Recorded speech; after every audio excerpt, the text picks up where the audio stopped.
I want you to imagine a scenario for a moment.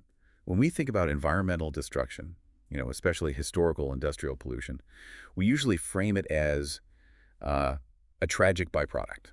Right, an unfortunate side effect. Exactly, like a side effect of progress or profit. Yeah. You build a factory, smoke goes into the air, and it's just collateral damage, a regrettable cost of doing business. But what if the destruction of the environment wasn't just a byproduct?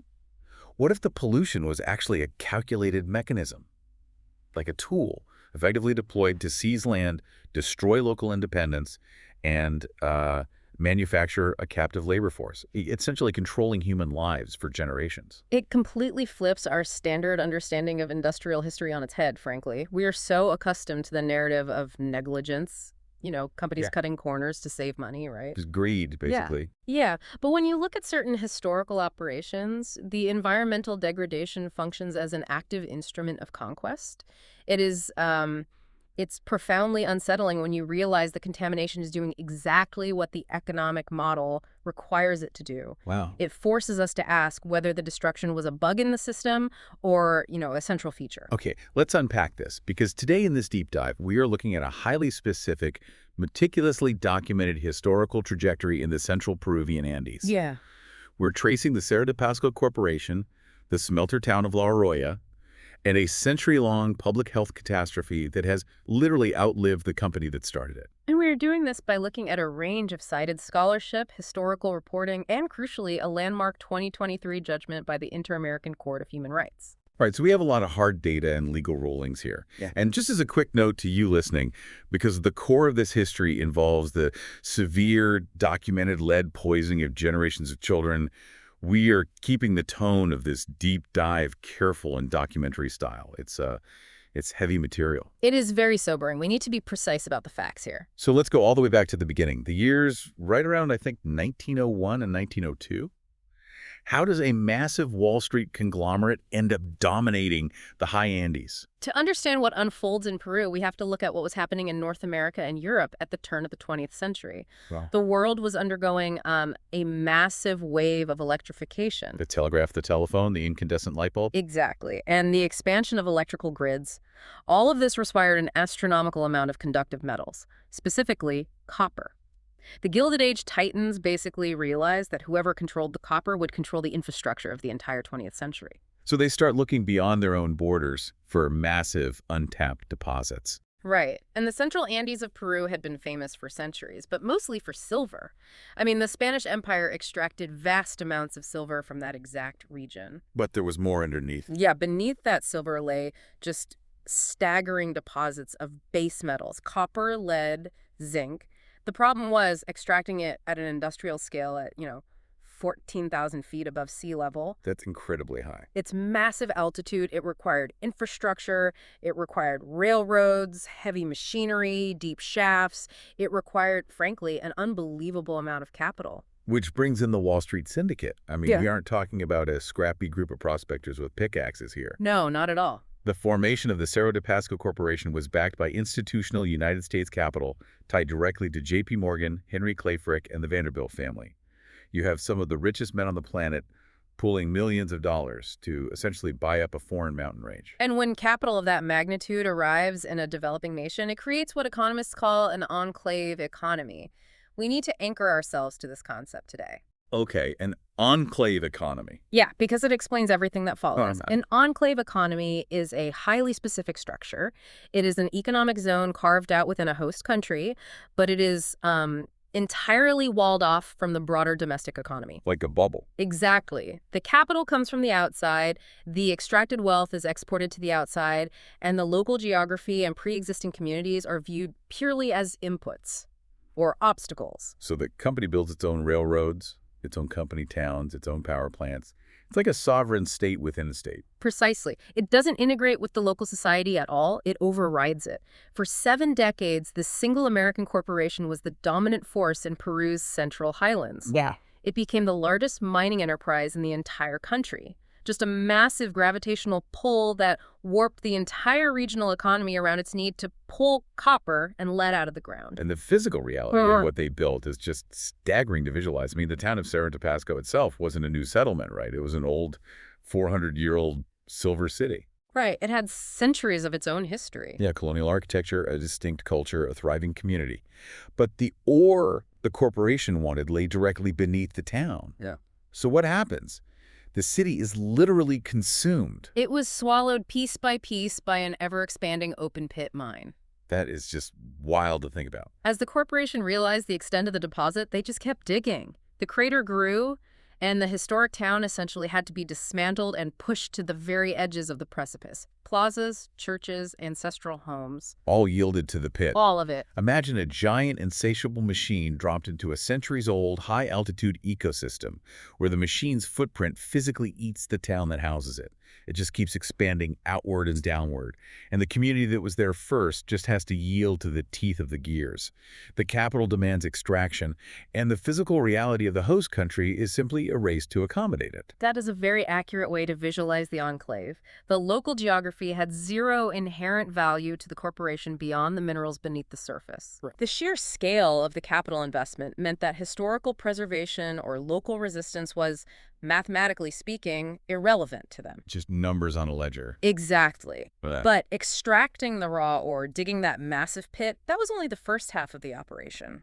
Once you pull silver, copper, lead, and zinc out of the earth, it isn't ready for the global market. You can't just put raw rock on a ship to New York. No, absolutely not. It has to be separated. It has to be smelted. And processing base metals is a heavy, dirty, chemically intense industrial process. So digging the hole was one thing, but processing the ore required an entirely different kind of infrastructure. And this is where the story shifts from just massive landscape alteration to something much darker. The epicenter of the tragedy wasn't the pit itself. No, it was the metallurgical complex at La Oroya. Right. So in 1922, the Cerro de Pasco Corporation fired up the La Oroya smelter. La Oroya is a town situated in a steep valley, right? Somewhat lower in altitude than the mines. Yeah, it sits at the junction of major rail and river routes. It was the strategic bottleneck. All the ore from the entire region was brought there to be processed. And smelting involves extreme heat. Yeah. You are basically cooking the rock to separate the valuable metal from the waste. You're roasting sulfide ores, and the chemical byproduct of roasting copper, lead, and zinc sulfides at a massive industrial scale is a staggering volume of highly toxic emissions. It's not just regular smoke. Not at all. The moment the complex began operating, it started venting vast amounts of heavy metals, lead, arsenic, cadmium, and sulfur dioxide, directly into the Andean air. Let's talk about the sulfur dioxide because the impact on the physical landscape was immediate and catastrophic. The local communities referred to the smelter's emissions simply as the humo. The smoke. The smoke. And this wasn't just a visual nuisance. When sulfur dioxide mixes with atmospheric moisture, it creates sulfuric acid. It creates acid rain. And in a high-altitude Andean environment, the vegetation is already adapted to very harsh conditions. It relies on a highly specific, fragile ecological balance. So the acid rain just wrecks it. The acid rain from the humo scorched the earth. It acidified the soil, stripping it of nutrients, while the heavy metal particulate matter settled like a toxic blanket over the landscape. Within a very short period, the crops withered. The natural pasture grasses that the local herders relied upon died off. It just killed everything. The humo essentially sterilized the farmland for miles and miles around the smelter. Okay, and this is where we encounter a detail in the historical record that just stops you in your tracks. Because the pollution wasn't merely a side effect of poor 1920s environmental standards. The smoke functioned as an instrument of conquest. Yes. When the smoke ruined the soil and killed the crops, the land became economically worthless to the people who owned it. The indigenous farmers and herders couldn't grow food, and their animals were dying from eating contaminated grass. And that is exactly when the Cerro de Pasco Corporation stepped in and offered to buy the dead land. They purchased massive tracts of devastated, scorched earth at rock bottom, pennies on the dollar prices. Now wait, I have to push back here, or at least ask for a major point of clarification, because this is a huge claim. Are the historical sources suggesting the company intentionally released toxic smoke specifically to steal land? Like a cartoon villain master plan? Or did they just ruthlessly capitalize on the devastation that their cheap technology accidentally caused? That's a very fair question. Because there is a distinction between calculated, premeditated land theft via poison and hyper-aggressive, opportunistic exploitation of a disaster you happen to have caused. This raises an important debate, and historians have definitely argued the exact contours of the corporate intent. It is difficult to find a memo from a 1920s executive explicitly saying, let's use pollution as a weapon to steal land. Right, they wouldn't write that down. Exactly. However, what the historical and economic analysis focuses on is the functional reality of the outcome. Whether it was premeditated malice or ruthless opportunism, the corporation instantly recognized the outcome of the pollution and systemically weaponized it. They leveraged the devastation to consolidate enormous territorial holdings. They became the largest landowner in the region. Wow. And once they bought up the ruined land, they didn't just leave it empty, did they? They began enclosing it. They built fences. Yes, they enclosed the comunidades campesinas, the traditional Andean peasant communities. This is a crucial piece of the puzzle. For centuries, these communities had operated on a system of communal land ownership and collective labor. They were taking care of themselves. They were largely self-sufficient. They farmed potatoes, they herded llamas and alpacas. They operated outside the wage labor economy entirely. But suddenly, their pastures are poisoned by the humo, and the vast tracts of surrounding land that they use for seasonal grazing are bought up and fenced off by an American corporation enforcing strict private property laws. The enclosure annihilated their self-sufficiency. It destroyed the ecological and spatial basis of their independence. By killing the land and fencing off the alternatives, the corporation achieved something incredibly valuable for a massive, labor-intensive mining operation. They manufactured their own captive labor pool. They did. It's a chillingly perfect, closed-loop system of exploitation. You build a machine that poisons your neighbor's farm. Your neighbor's crops die, so you buy the farm for pennies, and then you hire your now destitute neighbor to shovel coal into the very machine that ruined his life. It takes the concept of the enclave economy and sharpens it into a blade. What's fascinating and terrible here is how this transition fundamentally restructured human lives. The displaced farmers and herders had absolutely no choice left. To feed their families, they had to migrate toward the wages. They had to go to the mines. They were drawn into the subterranean mines in the extreme heat of the smelter. They were transformed from independent agrarian workers into an industrial proletariat almost overnight. And this wasn't a peaceful transition either. The land conflicts this dispossession produced were profound and violent. The historical record points heavily to the conflicts surrounding the community of Rancas as a prime example. The locals didn't just quietly accept the barbed wire. No, not at all. The enclosure sparked intense, prolonged resistance. The people of Rancas and surrounding communities fought back against the Cerro de Pasco Corporation's private police forces and the Peruvian state authorities that backed the company. The state backed the company against its own people. Yes.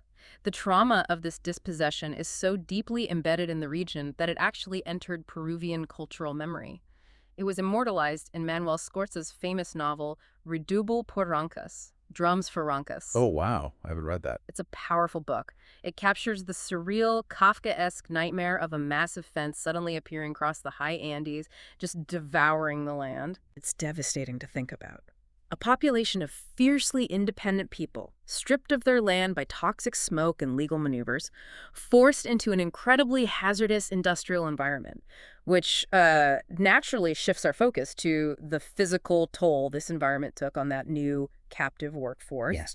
And more importantly, the toll it took on their families. Because the workers didn't just commute to La Oroya, they built their lives in the shadow of those smokestacks. The town of La Oroya basically grew up around the metallurgical complex. The homes, the schools, the markets, they were all situated directly in the path of the humo. Right in the valley. And this brings us to the health crisis, which is, frankly, the most sobering aspect of this entire deep dive.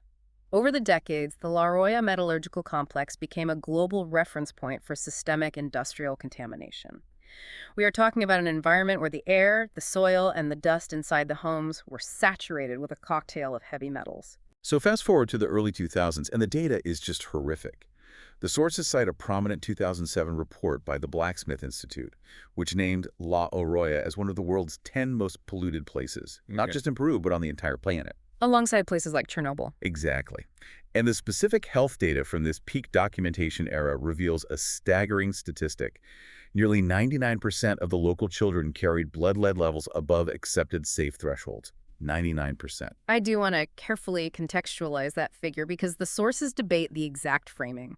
The roughly 99% statistic is vital, but we must understand what it means. It is not a permanent, unchanging constant across the entire century. Okay, so it fluctuated. It comes from rigorous, peer-reviewed studies conducted during a specific period of peak documentation in the 1990s and 2000s. It is also critical to understand that international medical definitions of a safe level of lead in the blood have tightened significantly over time. Right, because medical science keeps discovering that even microscopic amounts of lead do damage. Exactly. The World Health Organization and the CDC have continually lowered the threshold for concern. Currently, the medical consensus is that there is absolutely no known safe blood lead concentration. None. Wow. But during the time these studies were conducted, the threshold was often set at 10 micrograms per deciliter.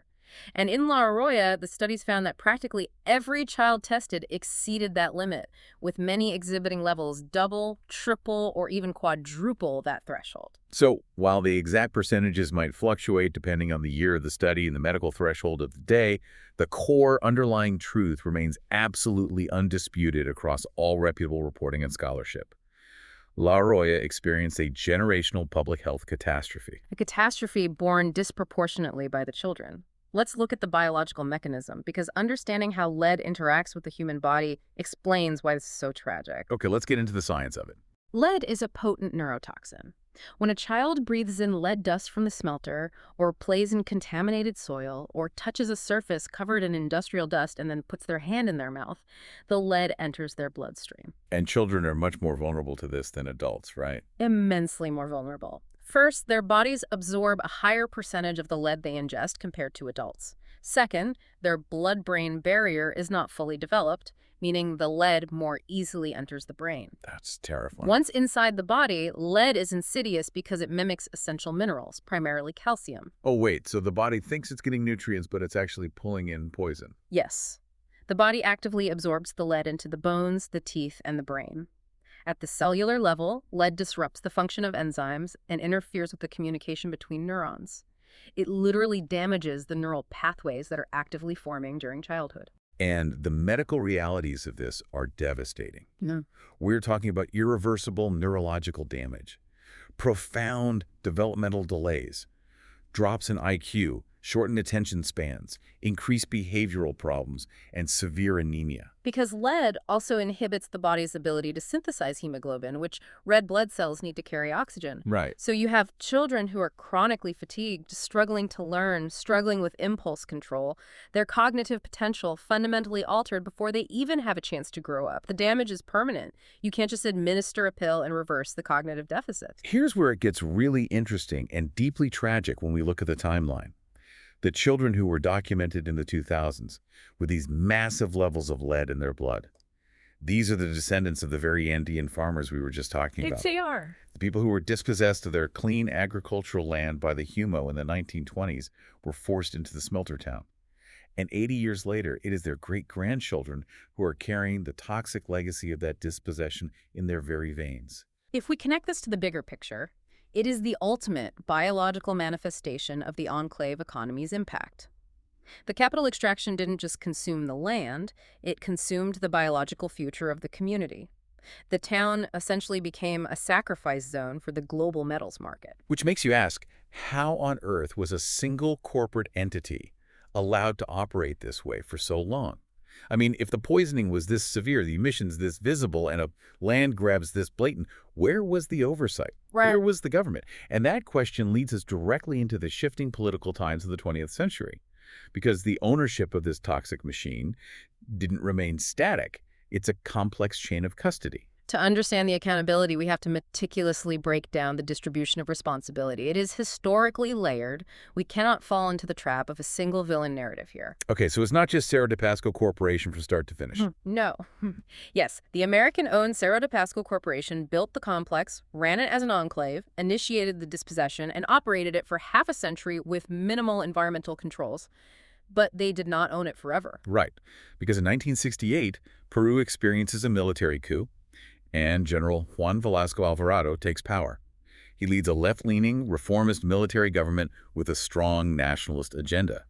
And in 1974, Velasco's government nationalizes the Cerro de Pasco Corporation. They do. The state kicks the American executives out, takes over the massive mines and the Oroya smelter, and renames the operation Centromin, Peru. This fundamentally changes the dynamic. For decades, from 1974 into the late 1990s, the Peruvian state itself was the operator of the smelter. So now the government, which is theoretically supposed to protect the citizens, is the entity running the machine that is poisoning them. Precisely. The state inherited an incredibly toxic, aging, environmentally devastating infrastructure. And the political and economic reality was that Centromin was a massive employer and a crucial source of foreign exchange for the national economy. They needed the money.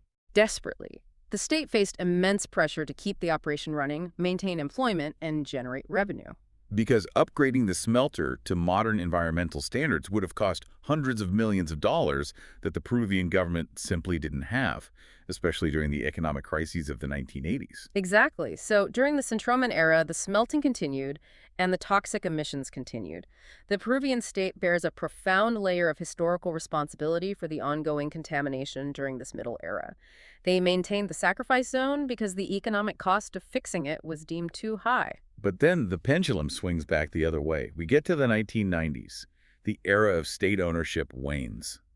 Under President Alberto Fujimori, Peru adopts strict neoliberal economic policies, largely encouraged by international financial institutions like the IMF. Right, the Washington Consensus era. Privatization is the new mandate. They want to sell off the state-owned industries. In 1997, the La Oroya complex is sold to a private entity again. And it is sold to an American company called Doe Run Peru, which was a subsidiary of the Renco Group, owned by the American billionaire Ira Renner. So it goes from an American conglomerate to the Peruvian state back to an American billionaire. Yes. And this brings us to the most heavily documented and arguably most controversial years of the crisis. When Doe Run Peru purchased the La Oroya complex from the state, it wasn't a blind transaction. Everyone knew the facility was an environmental nightmare. It wasn't a secret. No, it was very public. Therefore, the privatization agreement included specific, legally binding environmental cleanup commitments, known by the Spanish acronym PAMA, Programa de Adecuación y Manejo Ambiental. Okay, so the state essentially sold the smelter at a discount, with the explicit legal understanding that the new private owner would invest the required capital to build sulfuric acid plants, capture the emissions, and clean up the surrounding environment within a strict time frame. But according to the vast documentation surrounding this period, that didn't happen as planned. Doe Run Peru did make some investments and improvements, but they repeatedly failed to fulfill the core, most expensive cleanup commitments, particularly regarding the sulfur dioxide emissions from the main stack. And instead of shutting them down, the Peruvian government granted them extensions. Multiple extensions and modifications to the PIMA. Doe Run cited financial difficulties, the dropping price of metals on the global market, and the technical complexities of retrofitting an 80-year-old smelter. And the Peruvian government, terrified of the economic fallout and the potential loss of thousands of union jobs in La Oroya if the smelter closed, kept granting the delays. So picture this. You have the rigorous health studies coming out in the mid-2000s, showing that roughly 99% of the children have elevated lead levels, showing the irreversible neurological damage. The data is public. The crisis is undeniable. Right. Yet the American company running the smelter is actively delaying the remediation that could stop the exposure. And the Peruvian government is legally allowing them to do it. This is exactly why we must keep the layers of blame distinct. Cerro built the toxic complex and weaponized the pollution for land. Centromin operated it for decades under state control without fixing the fundamental environmental flaws. And Doe Run Peru ran it through the worst documented years of the health crisis, continually delaying the environmental remediation they had promised to execute, while the state failed to enforce its own regulations. Think about this for a second. Think about the chain of custody of this disaster. An American corporation builds a lethal machine in the Andes. Decades later, the local Peruvian government takes it over and runs it themselves, poisoning their own people. And then decades after that, the government sells it back to a different American corporation, who then refuses to clean it up, and the government lets them get away with it for years. It's quite a timeline. When the smoke finally clears, and you have generations of poisoned children, who do you hold accountable? Where does the ultimate liability actually land? It is a legal, moral, and political labyrinth, and the situation only became more complex. By the late 2000s and into the 2010s, the operation of the La Oroya smelter began to falter entirely. The economics stopped working. Right. The financial pressures, the plummeting metal prices during the global financial crisis, and the mounting environmental demands compounded. Doe Run Peru eventually entered a prolonged, messy period of bankruptcy and restructuring. The smelter's operations became intermittent, suspended, and eventually halted, leaving behind a massive environmental footprint, a highly contaminated town, and a community deeply divided and economically dependent on a dead, toxic industry. This complex web of corporate actors, state operators, bankruptcies, and broken promises directly sets the stage for the final act of our deep dives. Because when domestic politics and corporate maneuvering utterly fail to address a public health crisis of this magnitude, the fight inevitably escalates to the international level. After decades of activism, petitioning by local citizens, and navigating the exhausting complexities of both domestic and international law, the case of La Oroya finally reached the highest echelons of the regional human rights system. On November 27, 2023, the Inter-American Court of Human Rights issued a landmark judgment in a case titled Inhabitants of La Oroya v. Peru. And the specifics of this ruling are fascinating because they clarify exactly how international law looks at that layered blame we were just discussing. The 2023 ruling is genuinely historic. It is the court's first ever case dealing specifically with urban industrial pollution and state responsibility. And the court's finding was unequivocal. They found the Peruvian state internationally responsible for failing to protect the residents' rights to health, to life, to personal integrity, and to a healthy environment. The orders handed down by the court were sweeping. They didn't just issue a moral declaration, they mandated concrete action. The court ordered the state of Peru to execute comprehensive environmental remediation of the air, soil, and water. Which is a massive undertaking. Huge. They ordered the state to provide specialized, free medical care for the victims of the lead poisoning. They demanded compensation for the victims. And perhaps most symbolically, they ordered the state to publicly acknowledge its international responsibility and issue a formal public apology to the inhabitants of La Oroya. But we must highlight a vital legal distinction here because it directly addresses the question of accountability.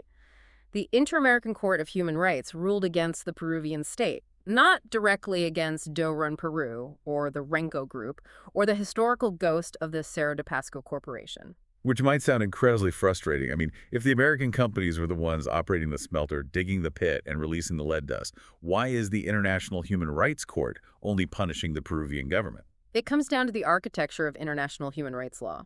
The Inter-American Court oversees compliance with the American Convention on Human Rights. This treaty is an agreement between sovereign states. Okay, so companies aren't part of the treaty? Exactly. Under this framework, it is the state that holds the ultimate legal obligation to protect the human rights of the people within its territory. The state is the entity that possesses the regulatory power, the police power, and the environmental oversight.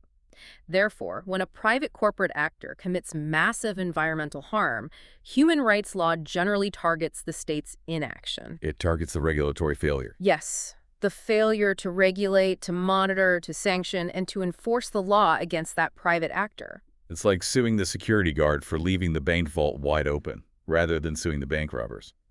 Because under the specific rules of international human rights law, the security guard, the state, was the one who signed the contract guaranteeing your protection. That is an excellent analogy. The state had the duty to regulate the robbers, and they completely failed to do so for decades. They gave the robbers extensions. Exactly. The court explicitly found that Peru failed in its duty to oversee and regulate the private companies operating the smelter, particularly during the Doe Run era when those constant delays in environmental remediation were repeatedly granted. The state prioritized the continuation of the industrial operation over the biological safety of the children. However, the state is not the only entity facing international legal pressure. There is a parallel, highly contested legal battle happening in an entirely different arena. Right, because while the citizens of La Oroya were suing Peru for failing to protect their health, the Rancas group, the American owners of Doe Run Peru, are also taking legal action against Peru. Yes. The Rancas group launched an investor-state arbitration claim against the Peruvian government. Let's explain what that is, because investor-state dispute settlement, or ISDS, is a highly controversial mechanism. ISDS is a mechanism built into international trade agreements, in this case, the Trade Promotion Agreement between the United States and Peru. It allows a foreign corporation to directly sue a host state before an international arbitration tribunal, often housed at the World Bank or similar institutions, if the corporation believes the state's regulatory actions or political decisions violated their investment rights, treated them unfairly, or amounted to an indirect expropriation of their asset. So Renko essentially argued that Peru's handling of the environmental regulations, the payment extensions, and the bankruptcy proceedings were unfair and damaged their multi-million-dollar investment. Exactly. Ranco argued that the Peruvian government treated them inequitably and held them responsible for legacy pollution that existed long before Doe Run ever bought the smelter.